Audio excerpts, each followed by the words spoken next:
Hello and welcome back to The Appetite, a podcast brought to you by Opal Food and Body Wisdom, an eating disorder center in Seattle. I'm your host, Carter Umhau, a therapist, artist, and writer. The Appetite is all about issues of food, body, sport, and mental health. Today, Patrick Devenny joins us again to talk with Kara Bazzi, one of Opal's co-founders and head of our exercise and sport program. If you didn't catch it last time, you might want to go back and listen to our first episode where Patrick shares a bit more about his story struggling with an eating disorder as a pro athlete. Today, though, he'll be bringing in bits of his story and talking about issues of identity in athletics. Welcome back. We have Patrick Devenny again for a second week. We're going to explore the topic that is near and dear to his heart on identity. So Patrick, you've written and spoken about the reality of going through a major identity crisis once you left football. Why don't we start by talking more specifics about that identity crisis? Thank you for another opportunity. Really appreciate it. This, as you said, is a very important topic for me because I think all too often, especially in the day of social media, a lot of life is perceived in, I consider, smoke and mirrors. I think everyone's posting all these amazing images of themselves and what they're up to, and it's hard to not play the comparison game, which I fell into drastically. Post-football, I was very fortunate enough to get a phone call from Coach Pete Carroll up in Seattle with the Seahawks and had an opportunity up there. And I'll be the first to admit that talent gap, jumping from college to the NFL, despite the wrist injury that had happened, it was a long shot to make it on a team. And I knew that. Still had the opportunity up there, and that was absolutely amazing. However, it became very evident how much of my identity revolved around football. I mean that from the way that I perceived myself, but also how everyone else saw me, whether that was my family, my mom. I mean, my mom, she had every single pin that you can imagine, picture of myself that would be posted on her T-shirt with a jersey at the game, and everybody knew she was my mom. There was no question about it. When I got done playing football, every conversation I found myself in was in the very kind of like, so what are you going to do now? Not only were people asking me that, I was asking myself that. Everybody will go through transitions and roadblocks and hurdles, however you want to look at it, that really define who you are as a person. Each time those things come up, it can be very challenging. And the whole identity crisis happens to everybody. So for me, I went from living my dream, running out in front of 100,000 people Saturdays, for even if I was just wearing the University of Colorado backpack, people would want to talk to me. Now, all of a sudden, I woke up with a cast on my hand, just had surgery, no idea what I wanted to be when I grew up, and was actually working at a restaurant and getting yelled at when I would spill water as a host, welcoming people to the restaurant. And it was a huge shift in my life. Things changed dramatically. It was really hard to not develop a depression and anxiety and this pressure to compare myself to my best friends. I still had my three best friends playing in the NFL. They accumulated a lot of money and wealth and fame and brought its own stressors, but it was a huge identity crisis for me. Kind of after that tested my identity and continued to test my identity, but it's a huge piece, I think, in everybody's life. Yeah, one thing that I speak quite a bit about is, especially with elite athletics, so much of your time is devoted to the sport, and there's not a lot of extra time to explore interests or kind of think parts of yourself outside of sport. And so if you're in a sport culture also that doesn't try to help you better understand yourself as a whole person, not just your athlete self, it can feel just like the rug's pulled out from underneath you when you're done with your sport. And I'm curious if you could speak more about that from the perspective of your story or from football, about the gap between serving the whole athlete.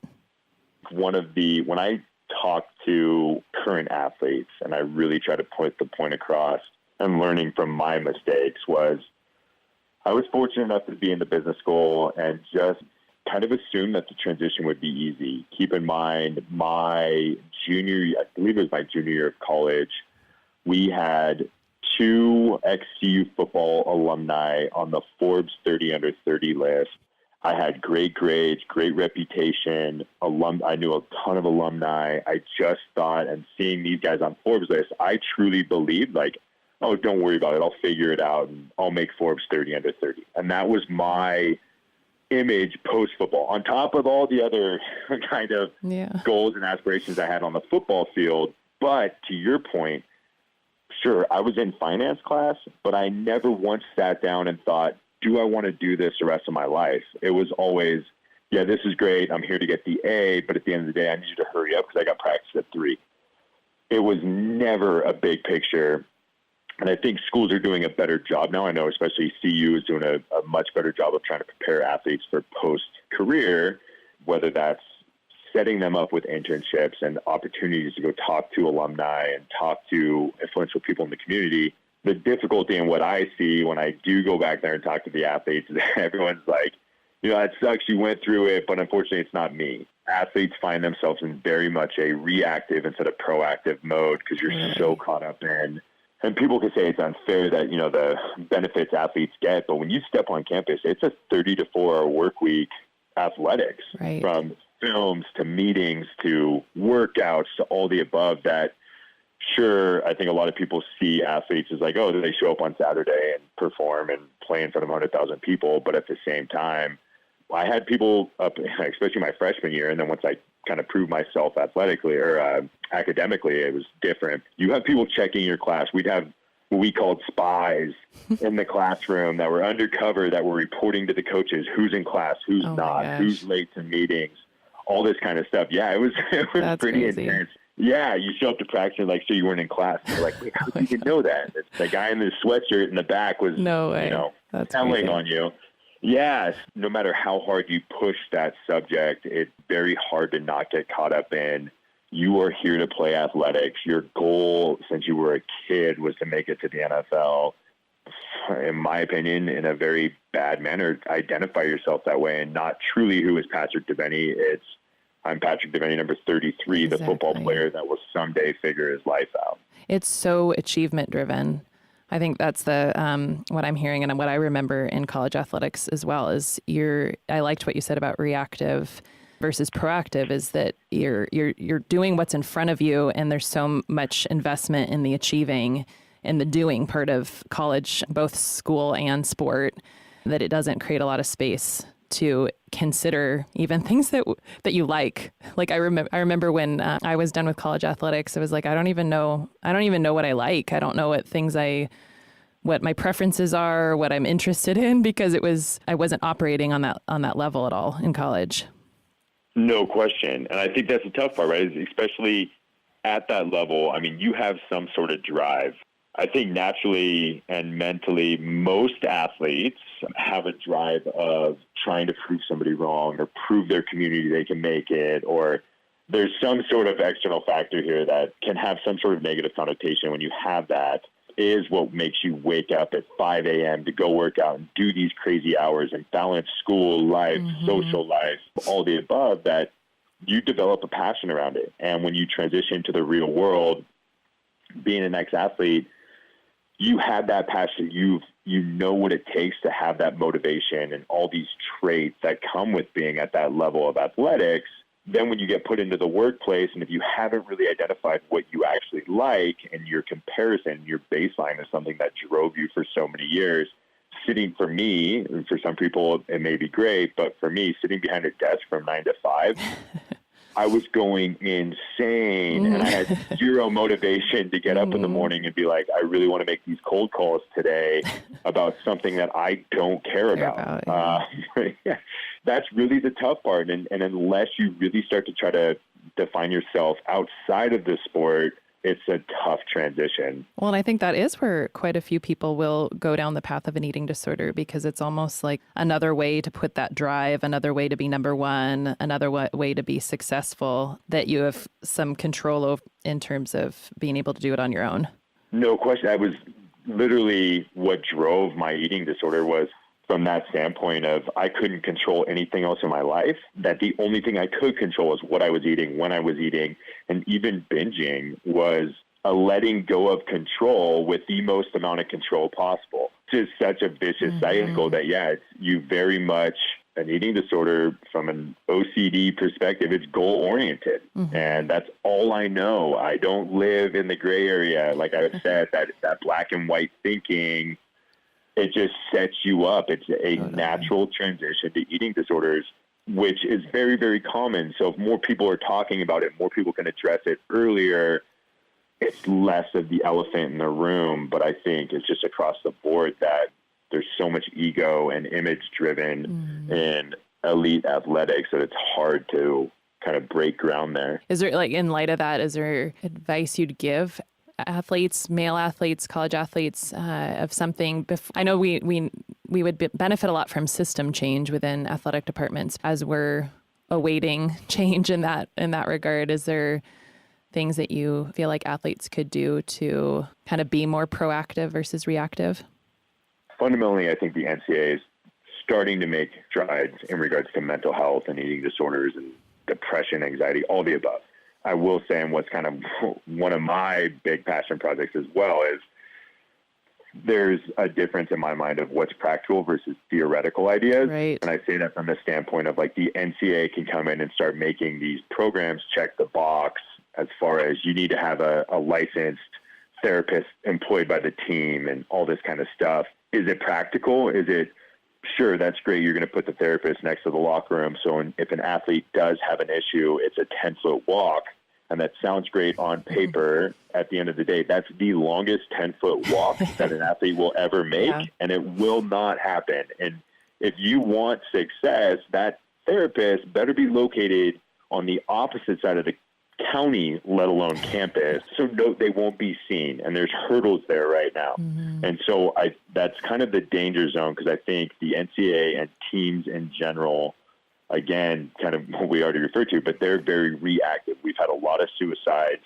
We've had a lot of people take their life from depression, from eating disorders. It's very much we need to address this now, as opposed to like, oh, this is something that'd be beneficial for everybody. It's like, oh no, we've got a tremendous amount of things going on. How can we react as quick as possible?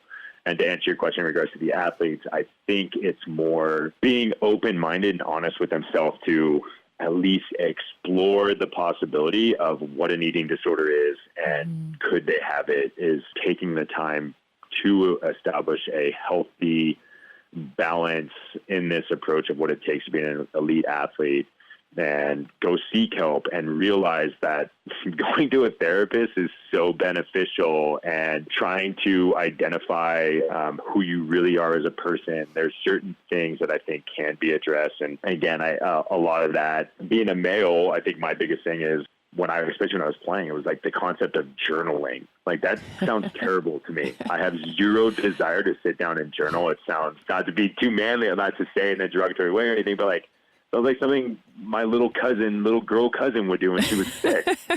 But at the same time, it's probably super beneficial. And go take a yoga, whatever it is, do what works for you to like identify yourself and really try to figure out who you are outside of the sports world or past the jersey that you're wearing. Yeah. What have you learned about your own identity as you've done some more work on yourself? I'm curious, what you've noticed is changed in your life, in your relationships. Life has definitely taken its toll on me as far as what I kind of idolize, where I've put my beliefs, and trying to validate myself through the opinion of others. And to me, there's times where it feels so cliche, but really determining my own boundaries and who I am as a person, and caring less about what other people think, not an easy thing. And it literally has taken 7 years of pure depression. Again, I think a lot of times people skip over the journey piece.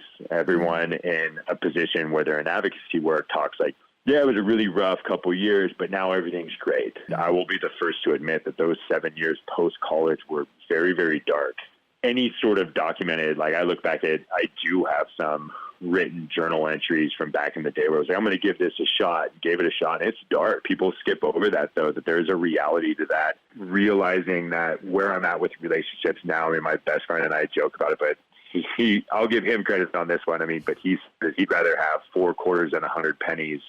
That finally has reached a point to me where it resonates with me that I would rather have 4 people in my life than 100 and trying to please all 100, that if it doesn't work, it doesn't work. And that's fine. We can go our separate ways, whether that means being comfortable in faith or yourself or however it looks, there's a journey involved. It's allowed me kind of perspective of being able to be vulnerable and put myself out there, because if I can affect one person in a positive manner, I don't really care what the other 99 think. And it happens all the time when I speak. You know, I see a lot of males in attendance that are rolling their eyes thinking I'm crazy, but then you have the one male that comes up to you afterwards and says, dude, I resonated with this. And that's where the change is. And that's what really is the motivating factor. I relate to that a lot too. And I think that change it's really hard to go from kind of getting your worth from all these things that you do and the achievement, success, people liking you. And I think it's really hard to switch to the more solid internal worth of just being okay as a person versus, like you said, your football number, being okay as your own self. Yeah. Really I mean, hard. To that point, I think that was the defining moments for me in my recovery journey was when I realized that my eating disorder wasn't just affecting me. I got to a point for years that, as painful and as hard and as many hours as I spent beating myself up and what was the cause of the eating disorder, I, in some sick, twisted way, was okay with that, because I felt like, who am I? I'm nobody now, this and that. But that punishment actually was acceptable and kind of expected in my mind, because I wasn't a pro football player. I wasn't somebody that people still cared about. And I felt like I deserved the punishment. But then I had a point, probably the one that really woke me up and truly had me hit rock bottom was my mom had just passed away, and I was visiting my best friend, and he had, at the time, now he has 3 kids, but 2 gorgeous kids I loved to death. And the whole time I was sitting there, and it was 11 o'clock at night, and I was just saying to myself, like, please let everybody go to bed. Like, I'm on the verge of freaking out. I want to go raid the pantries. He had said to me when he went to bed, he's like, dude, if you have an issue, like, knock on the door, like, don't go for the food. I'm like, no, man, I'm good. Don't worry about it. Of course, as soon as the door closed, I went sprinting for it, and with the intention of, okay, I'm going to get up early. I'm going to replace all the food, this and that. And in the morning, he beat me to the punch. I hid all the wrappers. I did everything, and he came in and woke me up. And he's, man, it's one thing if you're going to raid the pantries and do that stuff to yourself, but when I don't have food to feed the kids this morning, we have a big issue. And that crushed me. But at the same time, as hard as it was for me to accept that fact, that was when change actually started to happen, because I was so wrapped up in this punishment because I didn't have self-worth. But when it started to affect, and at this time, I think a 5 and a 7-year-old, it was the worst feeling of all time. It took that rock bottom and a few other stories similar to that to then realize, like, wait a second, this is bigger than myself, but ultimately I need to identify who I am and really go down this path, because if not only that, you start having these suicidal thoughts and just wondering what life would be like on the other side. But sometimes it takes that to develop the relationships that I have now, which are very open and honest, and total shift from where my relationships were before. Yeah, I'm struck by how honest your friend was too, that he didn't tiptoe around you. And he said what the impact was, like going back to the point about being direct too, like really, I mean, eating disorders are so self-absorbing. I mean, you're kind of in your own world in a lot of ways. And then to have your friend kind of shake you out of that to some degree to show reality sounds like a really hard but loving act. No question. He has that ability. I think that's probably one of my biggest blessings. I've been surrounded by people that can be honest with me. And again, I think that goes back to the point of, if you find yourself in relationships that are very surfacey and not willing to kind of smack you on the chin and let you know where you're at, to give you that honest feedback. And if you're not willing to accept that as something to examine, because I was on the alternative side of it, I was so isolated in my eating disorder that when you hear about the suicides and these identity crises that happens, I can see it. Like, I understand it, because you're so alone, and your worst enemy is that voice in your head that's telling you there's an easy way out, that you deserve this punishment. Blessed from the standpoint that I've had people in my life to kind of get me back on track and help me in a very slow and monotonous path. It took years, but again, they stood by me. So I was fortunate, very, very fortunate in that standpoint. What's happened with the friends that you were talking about that went on to play NFL, and the few friends that you said had that success? Are you still in relationship with them? Oh, I do. I mean, I still have my absolute best friends, and it's a very interesting time. I've had 7 years to kind of go through this journey, and I think less about those friends, but more athletes in general. I think there's that ESPN 30 for 30 documentary called Broke, which, not to butcher it, but that in there is 80% of ex-athletes within 3 years of retirement or being cut or whatever, either one, if not all the above, clinically depressed, divorced, or bankrupt. Especially in the NFL, the league average is only 3 years. So imagine you're 24 years old, you've had 3 years of making, let's say, a league minimum of $400,000 a year, to now all of a sudden you're working an entry-level job. It's a real gut check. It's a tough transition, and a lot of my friends that have had multiple years in the NFL, they're now transitioning to the real world and a lot of this identity crisis at a later point in life.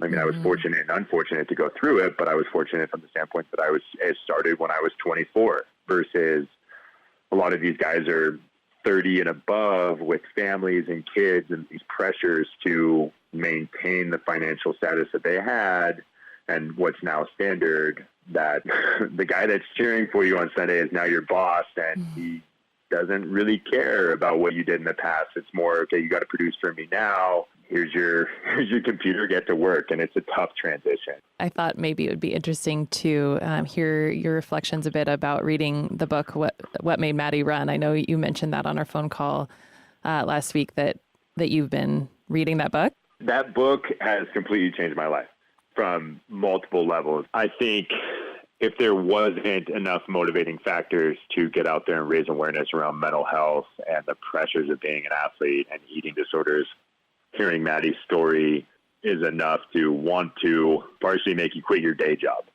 From the standpoint that, again, it's something that if somebody doesn't really understand kind of the pressures of what it is to be a collegiate athlete, Kate, the author, did such an amazing job of painting that picture, but also diving in and really kind of getting behind the scenes of what Maddie mentally was going through on a day in and day out basis. You know, I've said it to a few people now, but I'll say it here. I look at that story, and any time the word Maddie was used, I could easily sub my name in there. The only difference being that I didn't take my life at the end of the day, despite how close I was, and especially post college career, when I really lost that self-identity piece. That was a huge part of my mental bandwidth, was a daily struggle of depression and anxiety and panic attacks and all the above. Yeah, that book really paints the picture of what it's truly like to be an athlete and the pressures involved. I mean, she went from loving her life in high school with a good balance of sports, academics, and social life to now you are on a college campus at the end of the day to play a sport and perform. And there's money and there's pressure and there's quotas that teams need to hit. It's a very much what have you done for me lately mentality. Phenomenal book that I think really does a good job of painting the pictures of the pressures of what I try to speak to, but ultimately the true story of Maddie and her ultimate suicide. Such a good book. Is there anything else that you would want to say on this episode that we're missing? Not much else. I think as a summary, I would say if you are an athlete and you are, or even if you're not, if you're just competing with yourself on a day in and day out basis, but you do feel like you struggle from the anxiety or depression, especially in a world of Instagram, these society's pressures, that to please reach out and get help and know you're not alone, that you see it now. You see these athletes, especially at the high level, the Kevin Loves of the world, professional athletes coming out and talking about it. And unfortunately, it's still a society where these guys are putting themselves out there. And I was watching football last night, and there was a reference to a player on the team that was, the commentators had said, He struggled the last couple of years with mental health, but he has publicly said that he will address that when he's done playing. That to me crushed me from the standpoint of he's going through stuff. He is addressing it, but he's still at a point where he's not willing to come out and talk about it because he knows teams will judge him for it, that it will affect playing time. And that's the reality of it. But at the end of the day, no matter who you are, what you're doing, if you do feel like there's something inside that you need to address or need to talk about to get it off your chest sooner than later, because that internal voice and what I lived through is a very, very powerful voice that nobody else can compete with. And the sooner you can open up and express yourself and realize it can be nipped in the bud, but if not, you're going to have a full field of weeds and it's hard to get out of, and it's okay to ask for help. So that would be my biggest kind of takeaway message, is to get past the ego and ask for help if you need it. And as we know in the recovery world, that early intervention makes a big difference for recovery progress. So no question. Yeah. Oh, I'm so happy. Thank you. Thanks again to Patrick for joining us, and thank you for listening. If you haven't already, please subscribe to The Appetite on your preferred podcast app and leave us a review if you'd like to. As always, you can find out more about Opal at opalfoodandbody.com, where you'll get some resources if you need them, and you can just learn a little bit more about us. Follow along with us on Facebook, Twitter, and Instagram as well. Thank you to Jack Straw Cultural Center for sound engineering, to Aaron Davidson for The Appetite's original music, and to Large Media, our production partner.